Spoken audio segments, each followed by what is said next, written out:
సముద్రమే అందులో నా మనసే అణిగే మణిగే మునిగే అబ్బాయి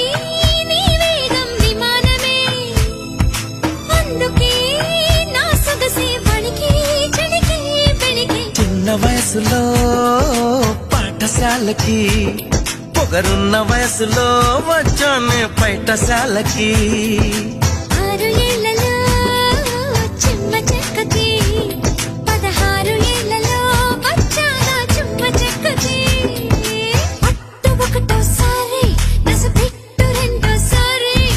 ముద్దులెట్టు మూడోసారి ముడెట్టు ప్రతిసారి తిట్టు నాలుగోసారి జతకట్టు ఐదోసారి అందమెట్టు ఆరోసారి ఆకట్టు ప్రతిసారి